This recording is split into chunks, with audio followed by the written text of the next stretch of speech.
In addition to the hundreds of thousands here in St. Peter's Square, millions more around the world are celebrating the life and leadership of Pope Francis this morning. The faithful in Francis's hometown of Buenos Aires, Argentina, held a vigil overnight outside of the city's cathedral where Francis served as Archbishop.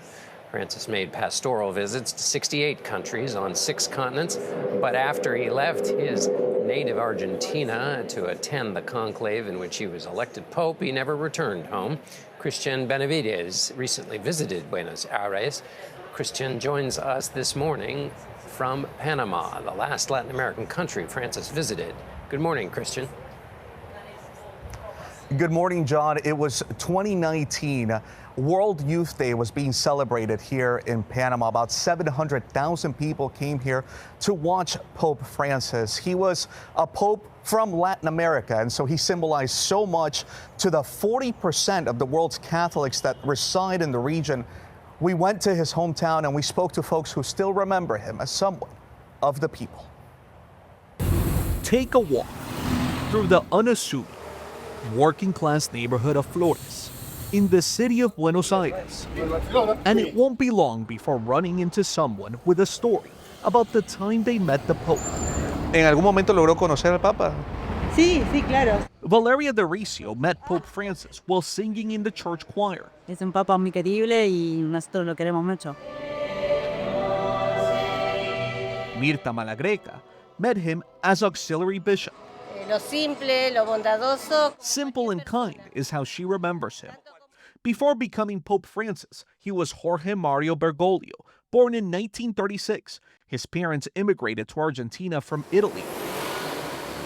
This is where he was born. Claro, son tres. They settled in a small apartment in Flores behind this white steel gate. De clase media. De sí. clase media. Sí, sí. A plaque now marks the spot. Este barrio de Flores. Luis Escorcelli has been a tour guide in the city of Buenos Aires for nearly 4 decades. He took us around the neighborhood, once a hub for European immigrants, mainly Italians who fled the fascist rule of Benito Mussolini. He lived here for a long time. Sí, vivió aquí en esta calle. The pontiff's father, Mario Bergoglio, worked as an accountant. His mother, Regina Maria Sibori, was a homemaker. Bergoglio was one of 5 siblings and would walk to this elementary school a few blocks from his home. In college, he studied chemistry and at one point even worked as a bouncer at a nightclub. Known for his love of mate, a popular Argentinian tea, and for being a fan of the San Lorenzo soccer team. He wanted to be with the people. Yes, closer to the people, walking with the people. Not tell them what to do, not tell them what they should do, to be a good Catholic. Agustin Podesta is a theologian at the Universidad del Salvador, a Jesuit university where Pope Francis once served as a senior administrator in the 70s. He explains that his reputation as someone of the people precedes his time as pontiff. He was one of us, literally. In Catholic Church, it's not very usual to have bishops who are close to the people. They are more like kings. While some archbishops have been criticized for living a life of luxury, not so for Pope Francis.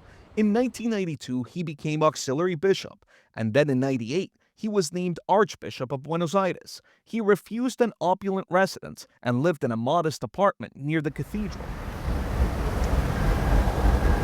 Another reason the Pope is known as the People's Pope is that he refused to have a driver or a car service. In fact, he rode the subway, this very line, to work while he was Archbishop of Buenos Aires.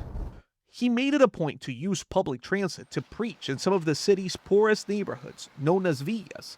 He would visit prisons and hospitals to wash the feet of inmates and the sick as a sign of respect, all while asking them to pray for him, a tradition he carried on into his papacy.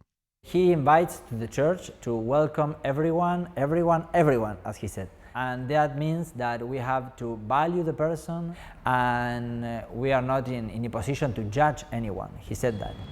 At the church located at the center of Flores, where he and his family attended, this confessional is said to be the place where at 17 years old, Bergoglio felt a calling into priesthood. Following news of his illness, it's where people prayed for him. Here we met Bishop Emeritus Ruben Oscar Fracia, who worked alongside Pope Francis. No solo de Argentina, sino de América Latina. He explained that the Pope was not just from Argentina, but representative of all Latin America. His lived experience is what shaped him as the pontiff. He was the first modern pope from the developing world, having witnessed poverty and by extension inequality. Near the God and near the people. According to Podesta, that meant standing up for marginalized communities. Here in Latin America, the majority of the people are poor. So the church is essentially for the poor. That spirit led him to take an unconventional stance for Catholics, welcoming in members of the LGBTQ community. Ma chi sono io per giudicarla? That not means that we are changing the theory of the Catholic marriage. I mean, that's the same, the union between a man and a woman, but that also doesn't mean we can judge or we can condemn the homosexuality. Pope Francis also spoke out on social justice and climate change. He was a reformer. He made reforms. We cannot go back. Pope Francis was always planted in his roots, remembering his humble beginnings and standing up for those who couldn't. Pope Francis never explained fully why he didn't go back to Buenos Aires, but being a reformer, he was a polarizing figure, and much like in the U.S., Argentina is very divided. So people that knew him said that that's the reason why he didn't want to go back. He wanted to be a uniter, not a divider. John? Christian Benavides in Panama, thank you.